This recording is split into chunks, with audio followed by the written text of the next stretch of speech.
Folks, welcome to episode 93 of the Everything Pro Wrestling podcast. Everything Pro Wrestling is a show by the fans, for the fans. I am your host, Conrad Cushman, and today we have a very special podcast lined up for you. This is all based on what happened at the Royal Rumble. This will be my top 5 Edge matches for the podcast today. We're just going to go through some of them, have some fun. This is really tough, too, for this list. So before we get into anything else dealing with this, I must say, this is a tough list. Very hard to put the 5 matches I put on here compared to some of the other ones.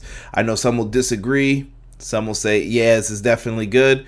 We'll talk about it. But before you do that, if you guys are watching live on YouTube with me, make sure you guys hit that like button for me. Subscribe to the channel if you are new.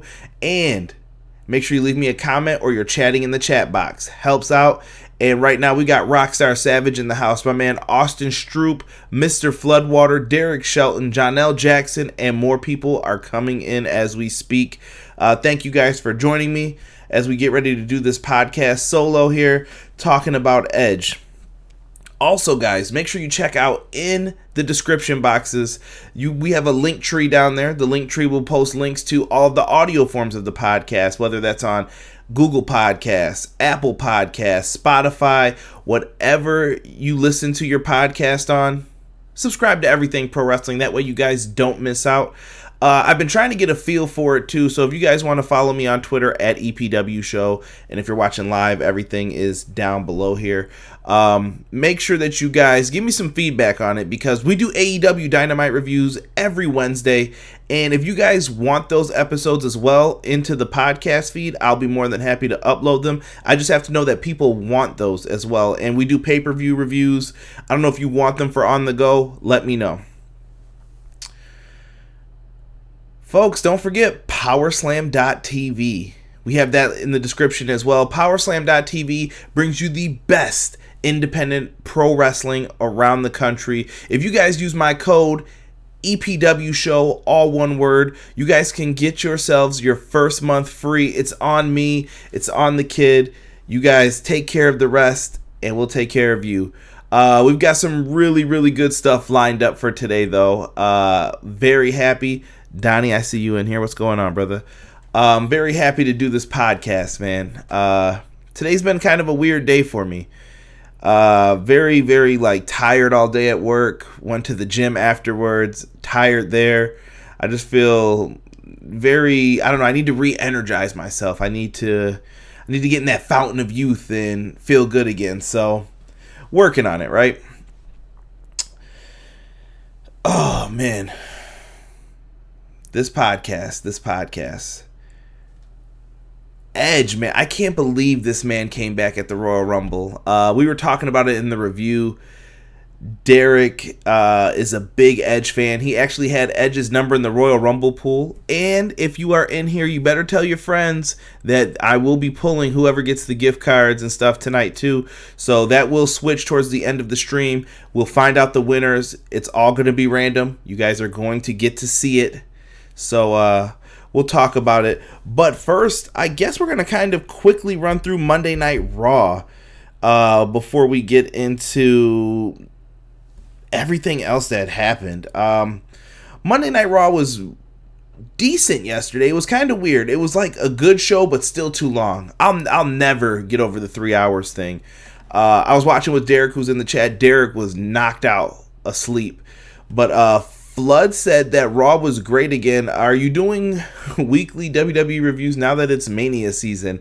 I have in the past, but I don't know, Flood. It ain't looking too good for some Raw reviews right now. I need to see consistent good shows, and I can hop back on those again. But I don't know.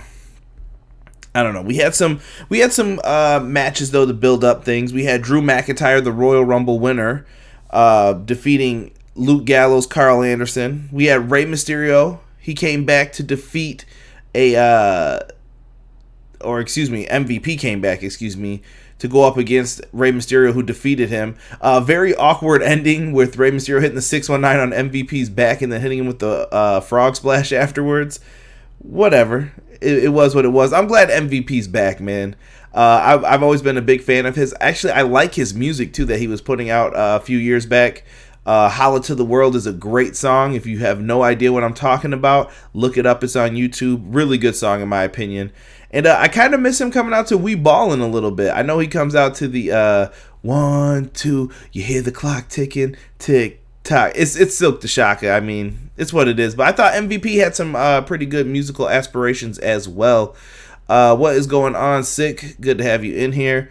Mr. Floodwater says Edge is his favorite of all time. I would have never been able to tell by your icon, good sir. He's got a Rated R Superstar icon on YouTube here. Aleister Black picked up a win on Monday Night Raw. Seth Rollins defeated Samoa Joe and Kevin Owens with his tag partner of Buddy Murphy. Still weird that they're the tag team champs. Samoa Joe took a bad landing out on the floor onto his head. Hopefully the concussion isn't too bad. That's what I'm hearing the rumors that it is a concussion at this point. Would really like to see things get better for Samoa Joe. He always seems to get hurt at this point, man. Just don't know, man. Yeah, just sad, man. I want to see Samoa Joe in a big WrestleMania match. KO too. These guys are just kind of like floundering, and I know how good they are. So I'm praying for the best with that. Humberto Carrillo defeated Andrade. We found out afterwards Humberto DDT'd Andrade onto the concrete floor using his own move against him. And this was to write Andrade off of TV because he's been suspended. He has violated the WWE's wellness policy, so he's got a 30-day suspension on his hands. Still the U.S. champ at this current time, but it's weird. All these suspensions just randomly started popping up again. We got some comments here coming in from the chat. Six said, Raw was great, but one great show in a long time and a long line of shitty shows. I don't know, man. You're not wrong, though, about that. Let's see here. The Silk the Shocker track was a classic. I even missed the inflatable moonwalk setup. I don't miss that. That was so corny. I even thought that when he originally started with that. Casey Briggs said, y'all know what I mean. Dude's got those badass abs again. Who knows how long he was working on it, though, as far as Edge goes with that. Charlotte defeated Asuka via DQ, so it looks like Charlotte may have a little beef with the Kabuki Warriors for now. Leading up to Mania. Charlotte did win the Women's Royal Rumble as well, so she still has to pick who she's challenging. Lots of rumors circulating on who she's going to challenge. A lot of it seems like, do we want to see her versus Becky again? Do we want to see her and Bayley again? It's kind of been like, been there, done that. Rumors are, though, that she may be fighting the NXT champion, Rhea Ripley. That makes things very, very interesting. This could be a big moment for Rhea Ripley going into this match. I don't know, man. I don't know who wins that either. It's like the company's favorite person, Charlotte, taking on Triple H's girl, Rhea Ripley. I think that would be a WrestleMania match that could really produce a classic, and I think that would be really good for them. I think that's the best option at this point. Let Charlotte go against Rhea Ripley. I just don't know who wins that, though. I'll have to put some more time and thought behind it, and we don't know if that's for sure either or confirmed at this point. Derek said Edge has been doing those workouts with Sheamus, the Celtic Warrior workouts. Maybe, dude. Sheamus, he's pretty jacked too, though. He knows what he's doing. We had Liv Morgan versus Lana. Liv Morgan picks up the victory here. So who knows if this feud's over. I feel like it's not, because Rusev and Bobby Lashley really haven't had their blow off to it yet. But Liv Morgan picks up a win against Lana. Eric Rowan defeats another local talent. Those were all the big takeaways from all of this. Now, I want to talk about the ending of Monday Night Raw, because I have to give them credit for what they did here. They did something that was very, very different. They hyped up Edge all night. A little too much hyping, I felt, too, for Edge coming back. I just think WWE does it at a nauseum. It has nothing to do with Edge. It's just like, all right, dude, I get it. And they were trying to keep the crowd in there for the 3-hour show, which, according to ratings today, they went up. They still lost people all 3 hours because the show's too long, but they did better in the gaps, though. So I give them credit for that. Not hating, just Exactly what I expected.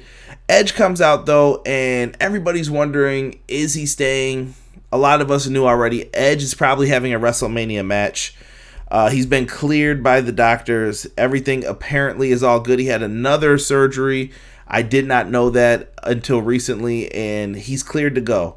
So they're going to give Edge this match. And people have been teasing, who's he going to fight? Is it going to be AJ Styles?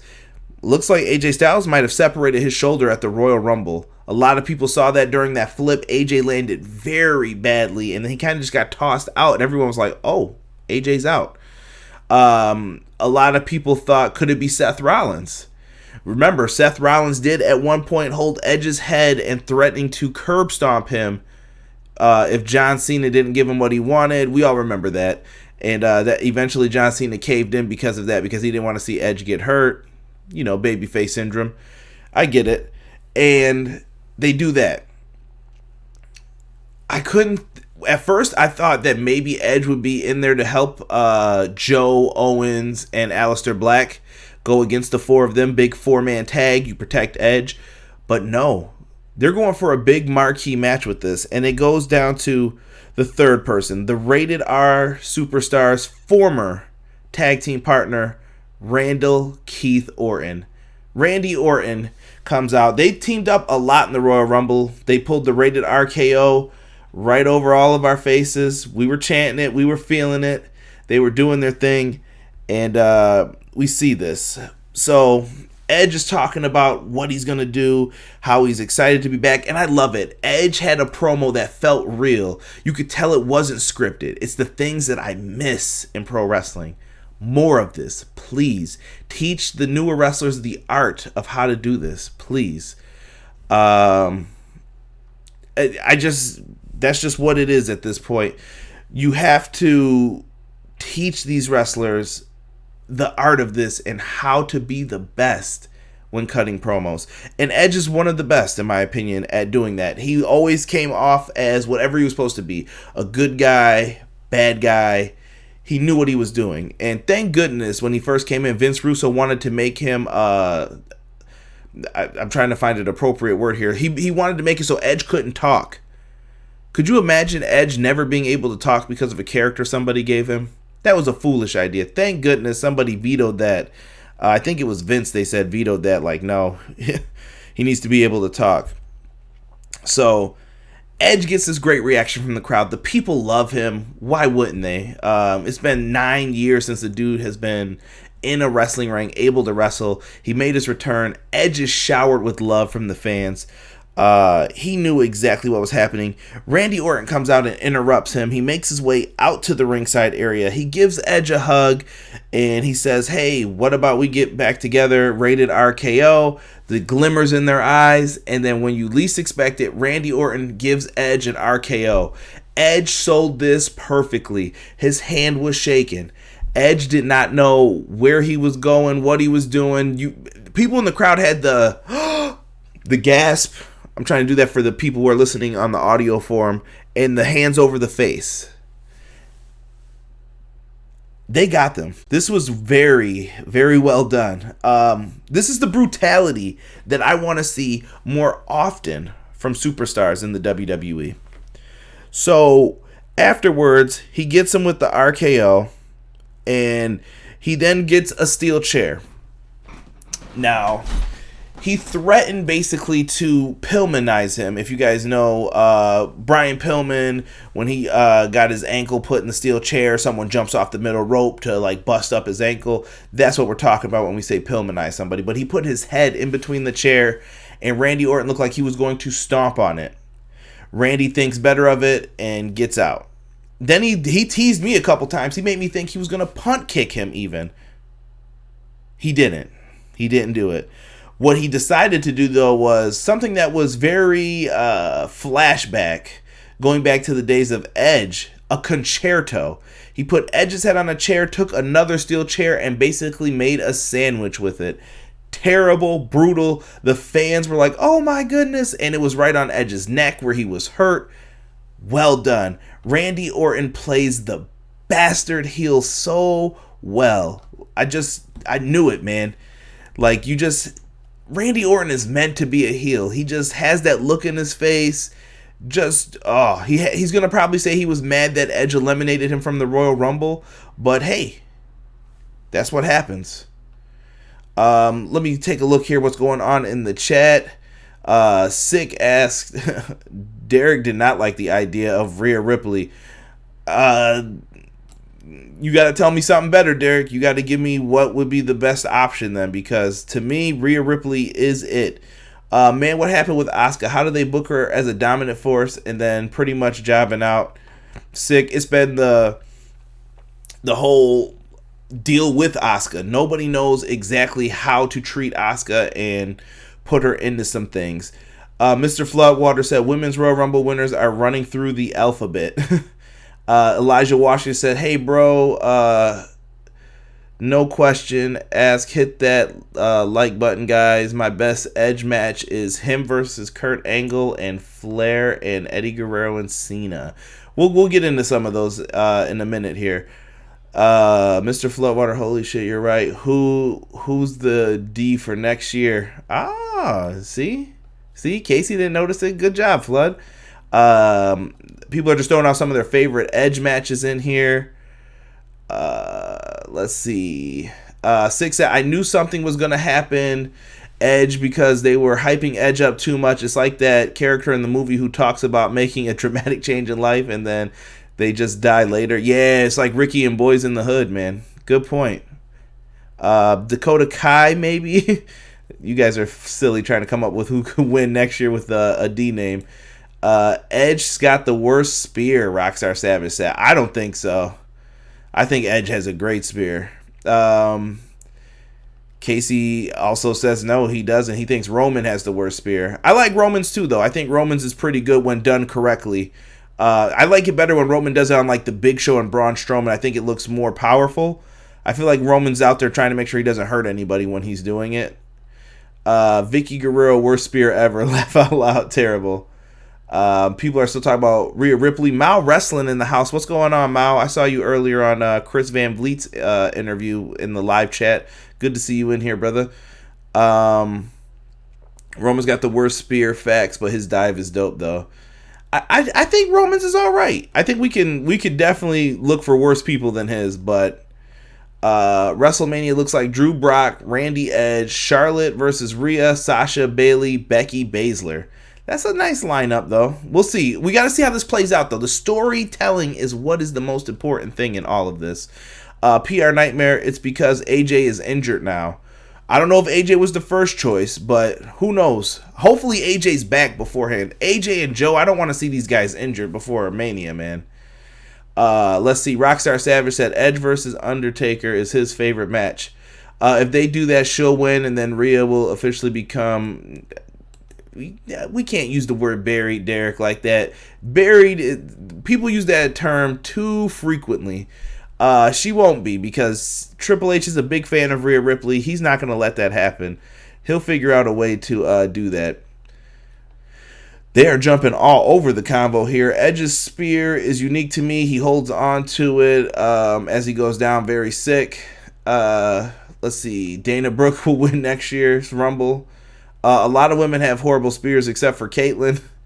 Mao says, OMG, bro, don't make me cry. I miss John Singleton and love that movie. True story, when movies were real and the emotions. Yeah, that was a good movie, man. I love Boys in the Hood. Really good movie. Yeah, dude. Let's get into some more of this, though. So they set up the WrestleMania match, Orton and Edge. I think this is smart, though. It keeps Edge off TV for a little bit, so that way when he comes back, he gets the fresh pop. Now you just have to wait. Well, when's he going to come back? When do you do it? When do you bring him back? That's up to Vince and the WWE and the story that they want to tell. Hopefully they don't do like the whole, well, maybe his career is still over. I think that's the route they have to go with this, the way they did it, though. But I just want to see some creative stuff. I want to see more brutality on Monday Night Raw with these feuds. I want the feuds to feel like they're going for the blood. Goldberg, Edge, Rhino, Roman, Batista, Lashley, Big Show from best to worst. Sick just yelled Ricky in the chat. Rob, what's going on? Good to have you in here, Rob. We were just going over Monday Night Raw for those who are just getting into the chat live a little late here. But this is episode 93. You guys see what it's about. You guys came in here for my top 5 Edge matches, right? We're going to talk about some of them here and bring up some points about them. So if you guys have memories or anything that you think about it, let me know. But let's get into this, shall we? And you know what? Let me we'll put Donnie as a moderator as well in here now.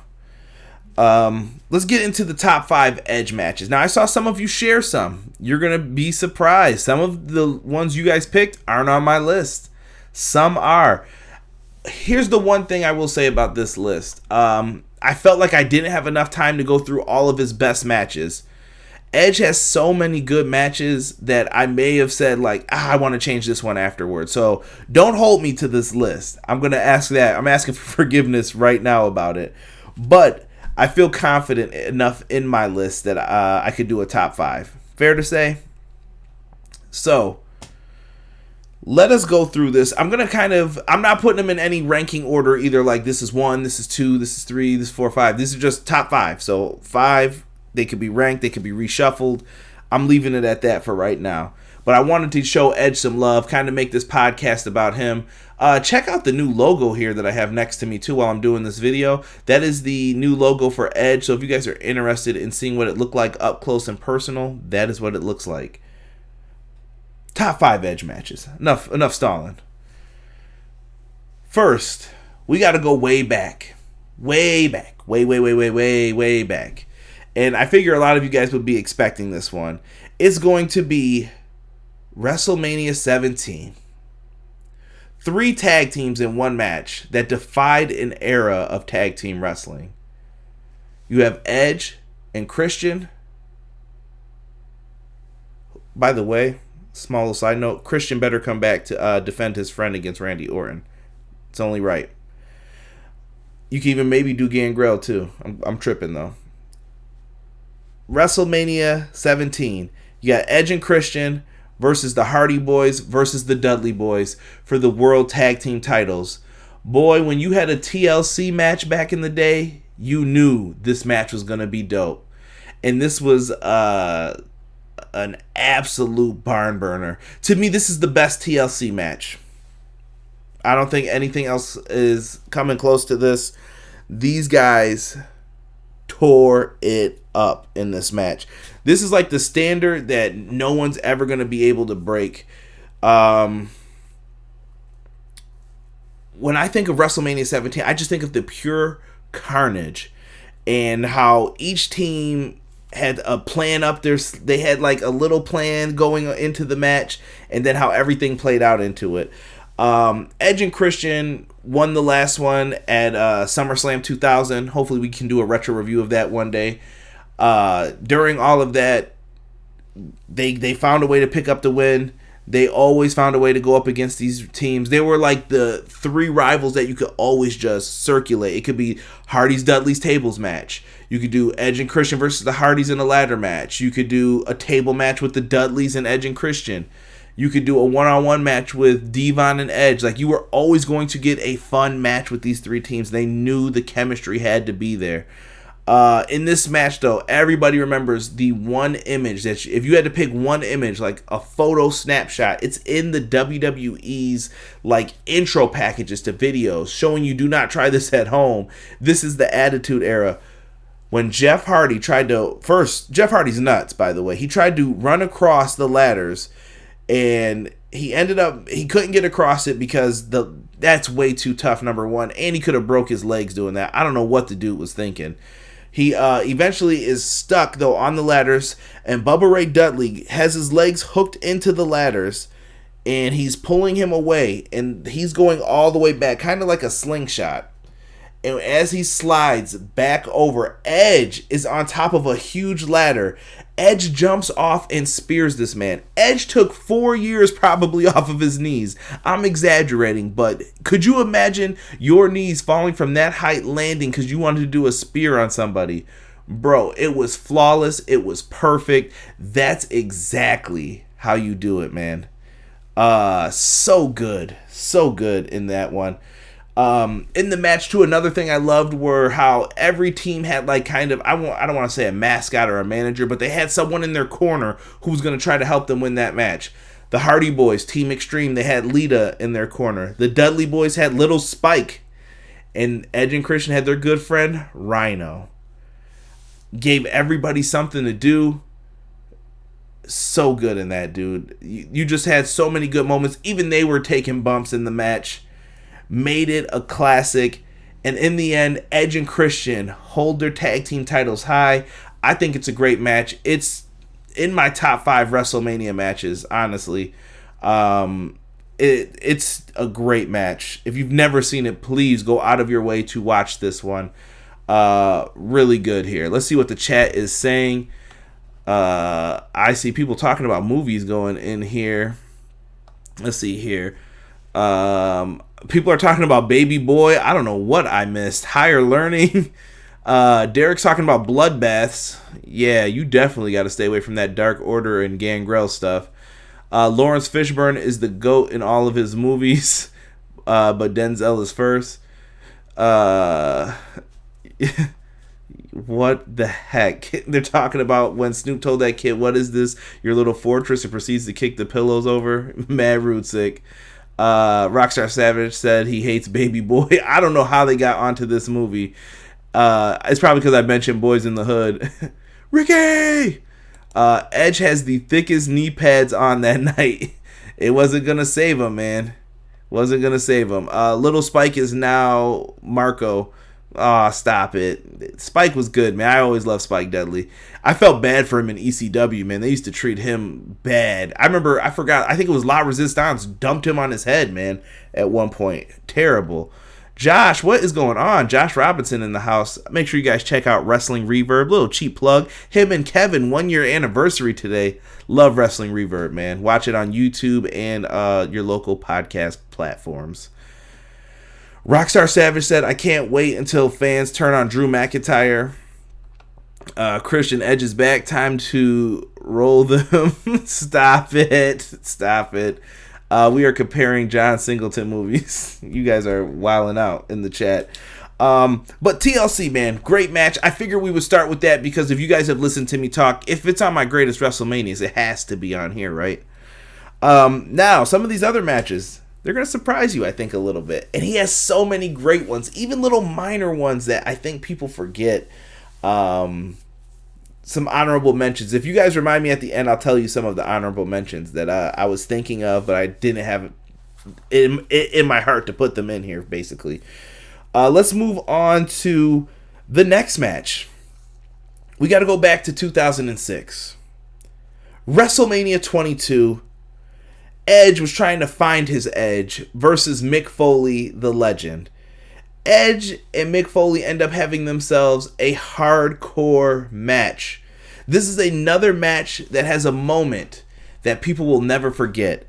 You remember where you were that night when the thumbtacks got brought out and Edge got punished. And this is what I go back to. I talk about this on other people's podcasts. People need to have their tough guy match. The match that made them kind of like, I could take you serious now. You're more than just a pretty face, right? Shawn Michaels, he had that same match against Mankind when he won the WWF title back in the day. Him and Mankind put on a crazy match. I believe it was at Mind Games in your house. You have Triple H. His tough guy match I felt was Royal Rumble 2000 against Cactus Jack. Edge. This was the night Edge became a tough guy. WrestleMania 22. Hell, he ended up doing the same thing for Randy Orton. He gave Randy Orton a tough guy match too.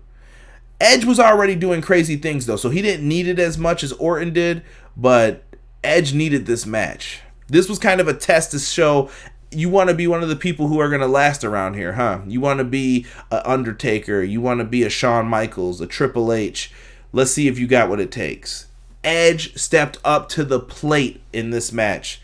You could talk about the tax, like I said, some of the other crazy spots. Lita did her part in this one too.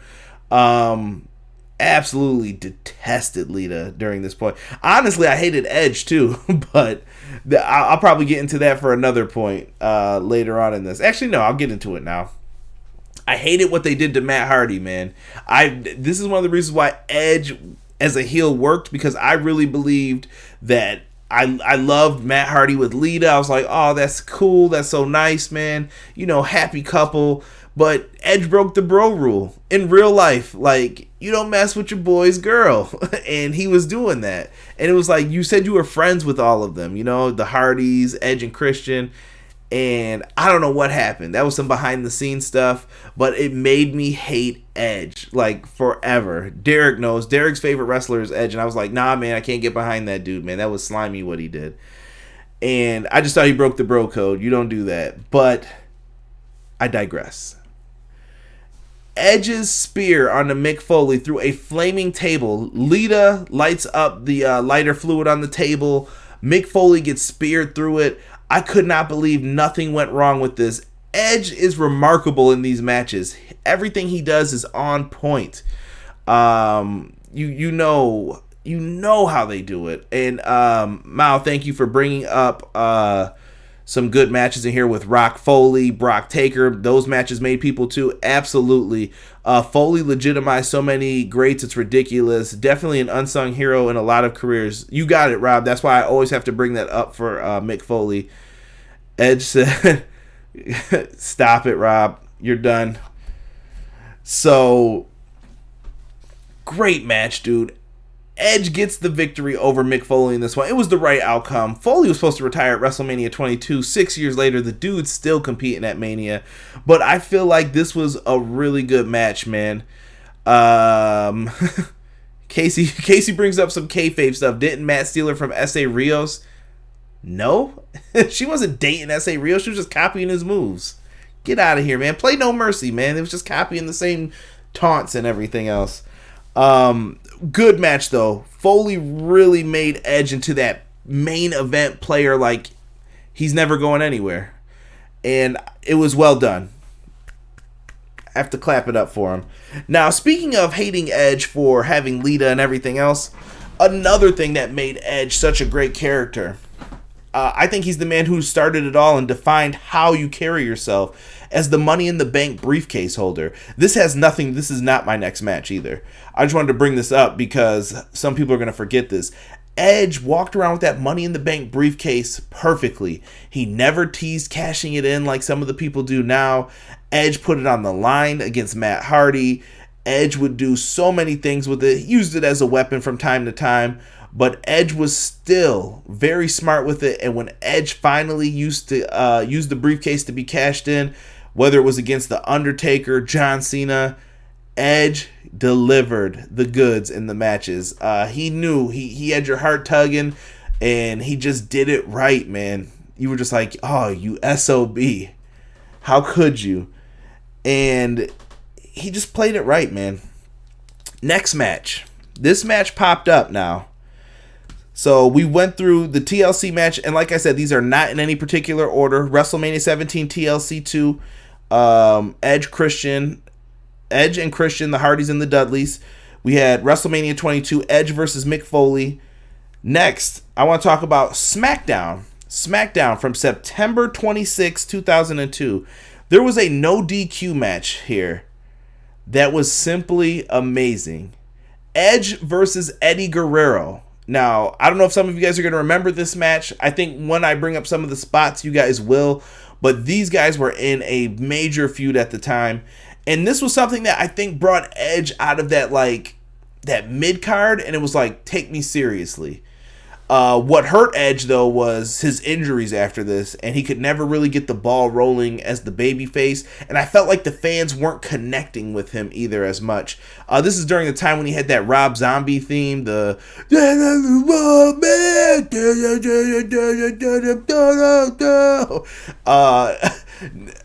the biggest Rob Zombie guy myself. And that's no disrespect to his music or anything like that. I just thought it was kind of a weird choice, but everything was cool back then. Like, whatever was the hip thing, Undertaker had Limp Bizkit's music.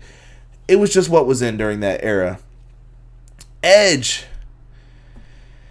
And Eddie Guerrero tore down the house in this match. Now, I know a lot of people love the finish and everything to this match, but I think the one spot everybody remembers in this match is the ladders when they brought them in there. You saw some great suplexes off the top. You saw Eddie Guerrero just tearing it up with Edge. And eventually, they are brawling on top of the ladder. So Eddie Guerrero is more towards the turnbuckle side, and Edge is on top. At one point, Eddie Guerrero flips over the ladder. Normally now we see people do like the sit-out power bomb when they do that. Back then, Eddie Guerrero did a full rotation over and power bombed him and landed on his knees and stomach. Dude, I know that hurt. Somebody had to get the wind knocked out of him for that. That was a great spot in that match. I thought it was done well. How could you even second guess these dudes after that? They just went back and forth. There was blood in this one. Eddie Guerrero was bleeding a little bit. So good. And eventually the finish of the match comes when Eddie Guerrero is on the top rope, I believe. I want to say it was Eddie was on the top rope. Edge is on the ladder. And Edge hits the Edgecution, which was basically the Impaler DDT, off the top of the ladder onto Eddie Guerrero. And he gets the 1, 2, 3.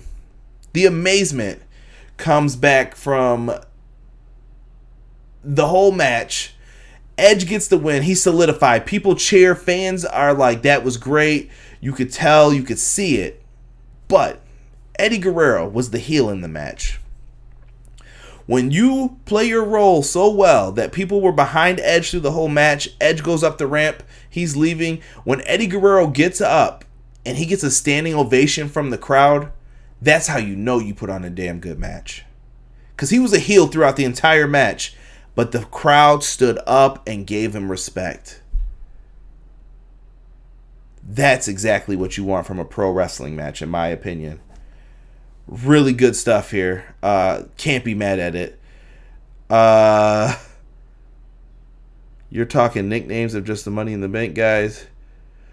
Oh, they're just talking about nicknames in the chat. The chat is going off about little things here. What?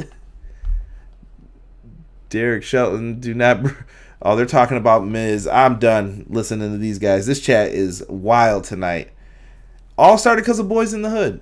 All started because of that. Let's see. Elijah Washer said, and I love SmackDown. I want it all theme when the roster... I think this was during the Marilyn Manson days, though, when they had that theme.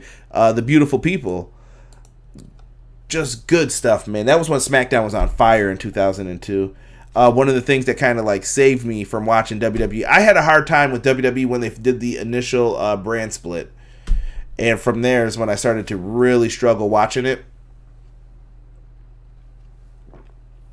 Excuse me, needed a drink of water there.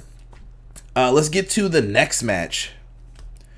WrestleMania is a match where things are defined. Careers, moments, and streaks. And I think if everything would have went right at WrestleMania 23, if you would have just had the same outcome that you eventually had, this could have been perfect. During this time period, Edge had never been pinned or submitted at WrestleMania, and neither was his opponent, The Undertaker. Now, the year before The Undertaker won the Royal Rumble, he wasn't in the main event, but at WrestleMania 24, in the Orange Bowl, or I mean, maybe it was the Citrus Bowl at the time, I can't remember what they were calling it. It's a dumpy stadium, to be honest. I've been there. Now it's Camping World Center. The match was Edge versus The Undertaker. The main event. Match of the night. I actually think this was the first WrestleMania I had ordered in a long time. And I remember I watched it with Rob and Brandon and a couple other people were over for it. Really, really, it kind of got me back into wrestling again a little bit because I didn't order WrestleMania 23 going all the way back to 19. I think I missed all those manias, ordering them live.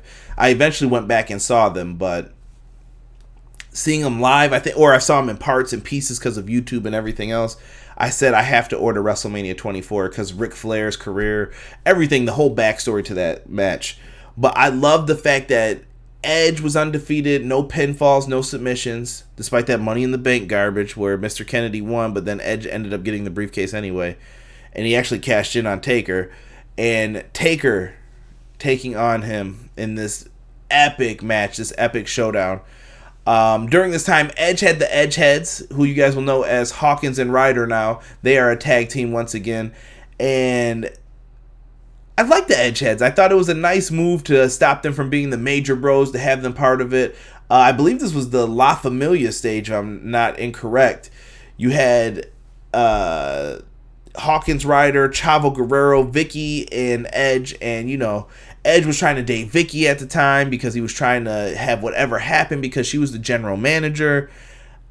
It was just great. Edge was a sleazeball. What he was supposed to be. And I already hated him for having Lita, and now he's doing it again with the older woman, because you were like, dude, you're that desperate to keep your belt that you would do this. Perfect. Well written. So we see all of this and how it's going down. Edge and The Undertaker battle it out in this match. They weren't holding back. Edge knew that this was his moment. He got to main event WrestleMania. He was on the SmackDown brand, and if you guys know the rumors back then, he was probably happy being away from Monday Night Raw during that time, and he was ready to whip some ass. Edge was somebody who I think some people could have bought into and said he could be the guy to end the streak. He was still young enough. He was still moving around very well. No issues, and Edge was just the guy on SmackDown, in my opinion. He was somebody who you wanted to have in that spot. It just didn't matter. So the match starts off slow. You guys know how it is with Taker. They do their thing. They start throwing down, though, eventually in the middle of the match. And Edge starts showing why he is the rated R superstar.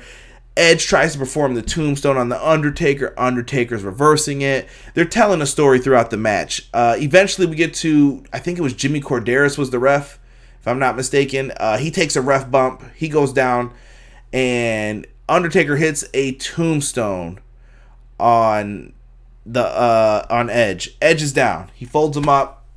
The fans are counting 1, 2, 3. I know you guys remember Charles Robinson, Little Nate, running down that ramp. Charles Robinson is in good shape. I remember on YouTube someone had a video where it was like slowed down, playing like the classic running music, like the do do do do do, and his hair's flowing. Charles Robinson gets in the ring. He makes the count 1, 2. Edge kicks out. Undertaker was shocked at that. I remember we were all like, "Woo, that's weird." He kicked out of the tombstone. Edge hits a spear. Near fall on Taker. And you're wondering what's going to happen. At this point, Hawkins and Ryder have been chokeslammed on top of each other because they're nothing. And they were just the minions in this match. And while Undertaker's getting up, Edge is kind of like saying, get up, get up. You're like, well, what's going to happen? Something bad's got to happen to Edge. Edge hits the spear. Plants him right into the ground. And you're like, dude, this might be it for Undertaker's streak. Edge now does it where, you know, when he's tired, he usually stays on his knees and he's up and he's just like, oh, God, here we go.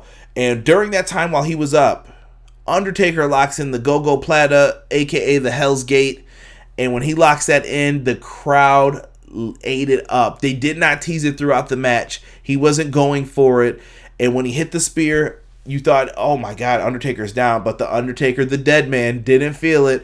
Hits him with it, locks in the Hell's Gate. Edge has nowhere to go but to tap out, and the Undertaker becomes the World Heavyweight Champion. But on that night, I felt Edge earned the respect of a lot of wrestling fans. Really, really good. I thought that was one of Edge's best matches. And Christian even said it on their podcast. They were talking about the best matches that each other had. Edge complimented Christian on his matches with William Regal and Randy Orton. And Christian said, I love his match with the Undertaker. That was a great feud, and there were a lot of their matches were really good. You got to go all the way back to when Edge inserted himself in so many of those matches, even with Batista, everything else. It was a great feud between those two. So what's the last match? I want to see if anybody in the chat has a guess. Hawkins and Ryder were nothing to see. Sucks to see nothing's changed with those two in 2020. Terrible sick. I remember Edge was reversing every single move from Taker. Yes. Remember Vicky Guerrero banned the Hell's Gates? Yeah, that was after that, Rob. That was after WrestleMania because that's what he used to defeat him. Yes, but I remember that stuff. So good, dude. Let's see here. I'm waiting to see if anybody can guess my last match here. It'll be interesting to see if anybody gets this one. And after this, guys, we're going to do the Rumble pool, and then we'll get out of here for the podcast. Seeing if somebody can throw a few guesses in the house first. While we wait for that, I'm going to take another sip of water here for my voice.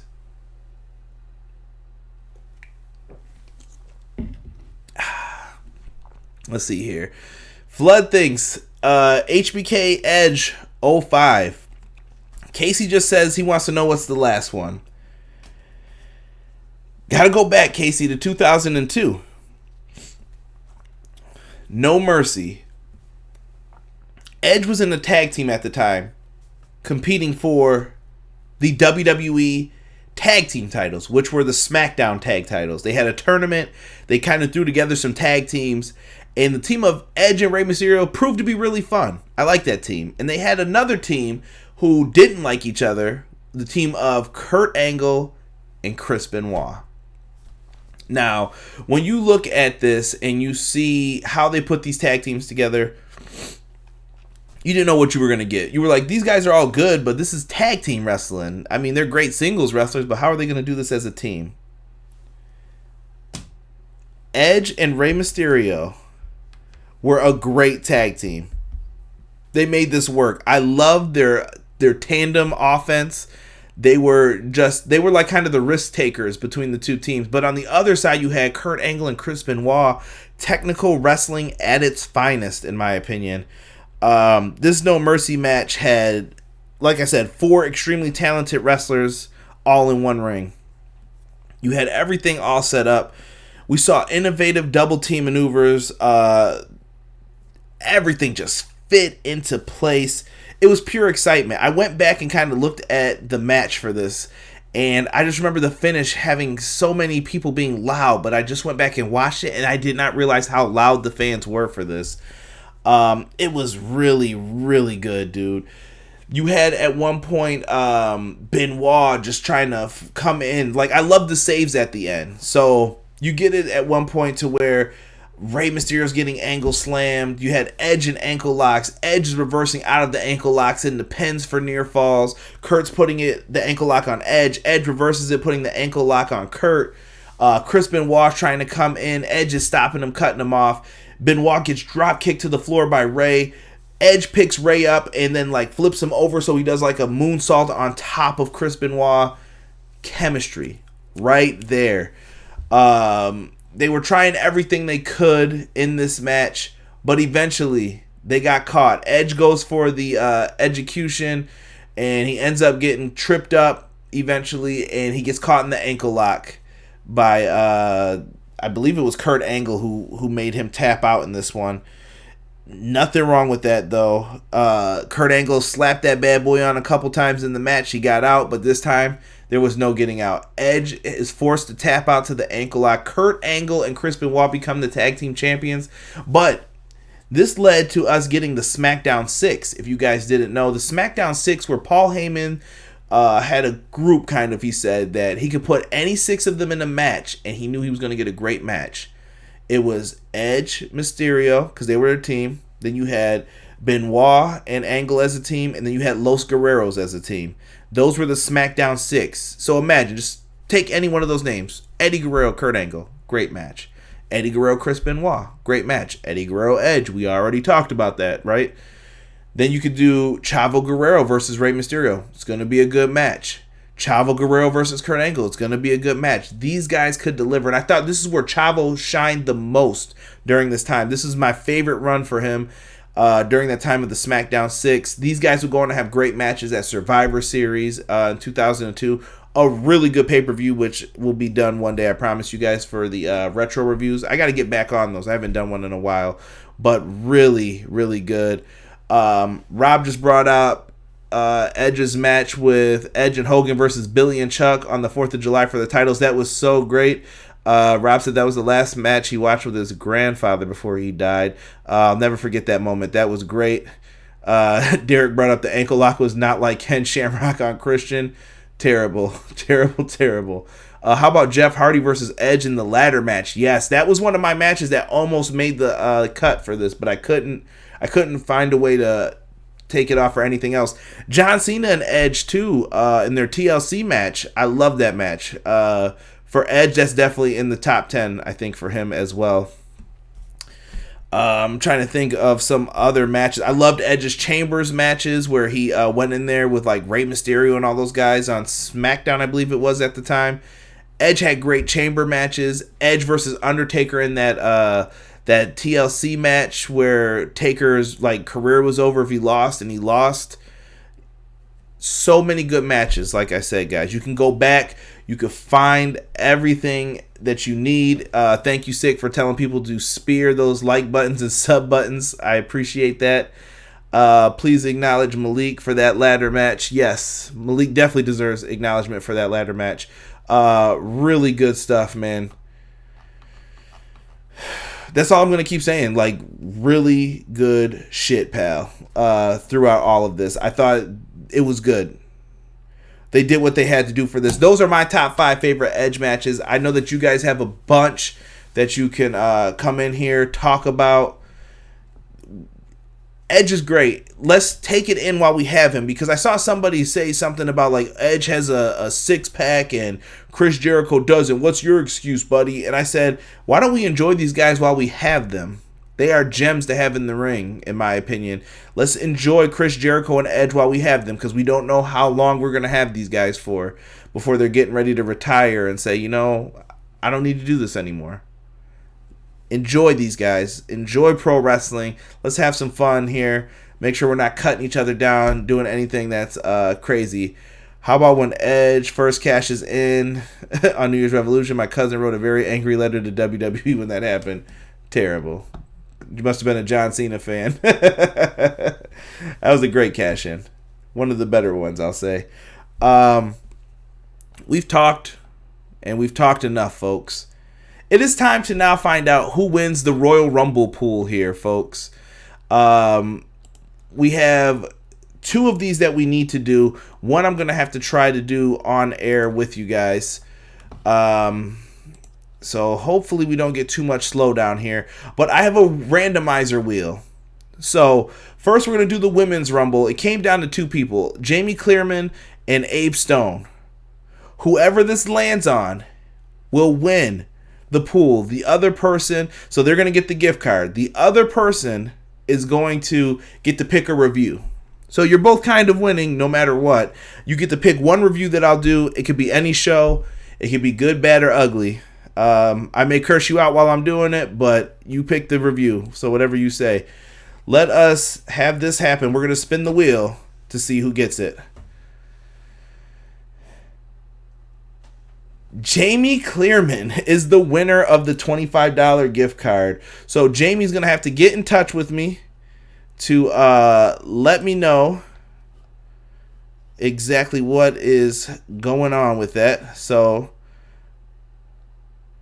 let me see here. Looks like it's skipping some frame rates here, but Jamie is the winner, just so you guys can see it. And you guys can watch me enter in the next names here. And that will be Josh Burton.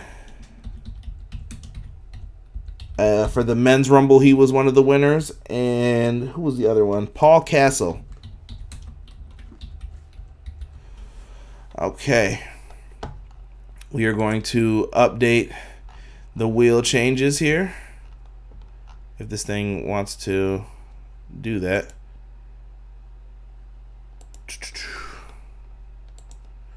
Let's see here. All right. We're coming back. I got to get back onto the wheel.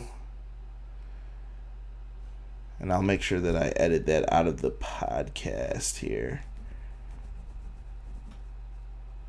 You know, I'll leave it in. They can hear it.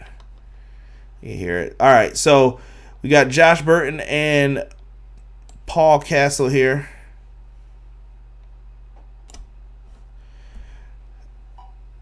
All right, the wheel is spinning. Who is it going to land on?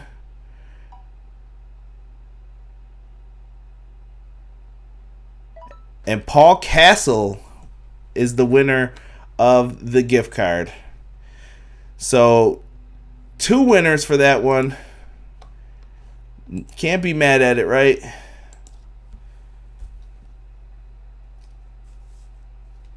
So Paul and Jamie were the winners. Abe and Josh, though, are allowed to pick out a review for me to do. We could do that one. I still say the runner-up should have gotten WWE 2K20. I wouldn't do that to anybody who even lost, sick. That's just wrong. That's just wrong. Yeah, so we got ourselves some winners here. Hopefully you guys will enjoy the prizes. I hope you guys enjoyed the Royal Rumble pool. Next year, man, let's try and get some more people in the pool, and we'll end up having to do it the same way. If you guys don't like the wheel, we'll try something else. I think the wheel would be better if we had more people on it, like if we had 17 different pools. That would be a lot different to try and do that. And maybe next year we'll try and start it a little bit earlier to get more people in the pools. But with that being said, guys, this is episode 93 of Everything Pro Wrestling. Thank you guys for joining me live on YouTube, and hopefully if you're checking me out on any other audio platforms, you subscribe. With that being said, we are out. Peace.